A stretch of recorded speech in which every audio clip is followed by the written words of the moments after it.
Hello all welcome to Infotalks. So India versus South Africa super 8లో మన first match చాలా దారుణంగా ఓడిపోయాం. And net run rate -3.8 and South Africa net run rate +3.8. మనం south ఆఫ్రికాని ఇప్పుడు net run రేట్లో beat చేయడం చాలా టఫ్ అనుకుంటున్న టైంలో మనకి ఇంకొక టీం సవాల్ ఇసిరిసింది, అదే వెస్టిండీస్.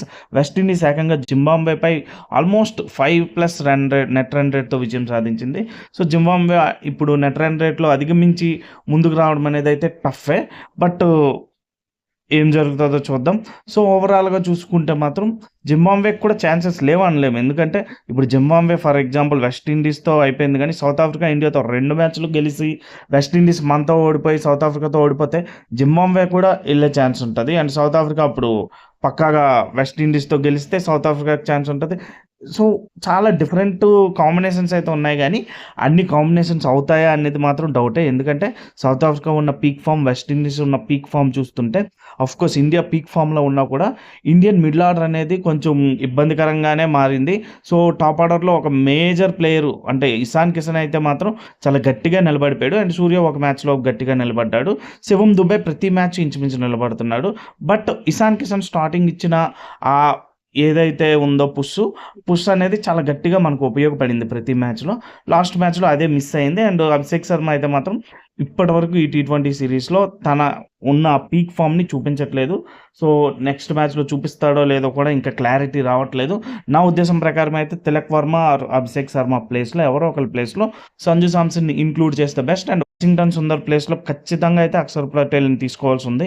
బట్ గంభీర్ ఎందుకు వాషింగ్టన్ సుందర్ మీద అంత ఇదిగా చూపిస్తున్నాడు నాకు అర్థమవుతలేదు. అండ్ వాషింగ్టన్ సుందర్ నేనేమి బ్యాడ్ ప్లేయర్ అనట్లే.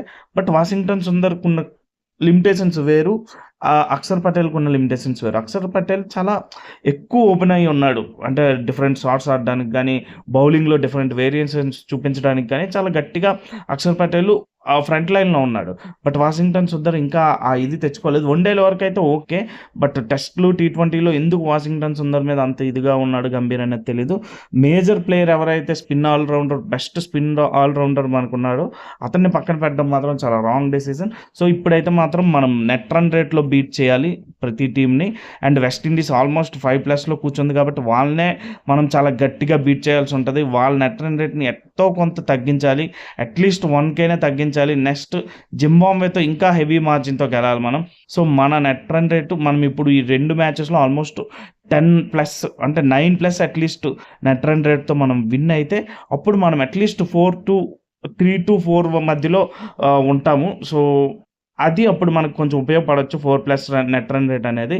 లేదంటే మాత్రం మనము ఈసారి ఈ వరల్డ్ కప్‌లో ఇక ఇంతటితో చాలు అని అనుకోని బయటకు వచ్చేయాల్సి ఉంటది. సో టీమిండియా ఖచ్చితంగా నెట్ రన్ రేటే మేజర్‌గా దృష్టిలో పెట్టుకొని ఈ 2 మ్యాచెస్ ఆడాల్సి ఉంటది. అందులో ఎటువంటి సందేహం లేదు. చూద్దాం ఏమవుతుందో.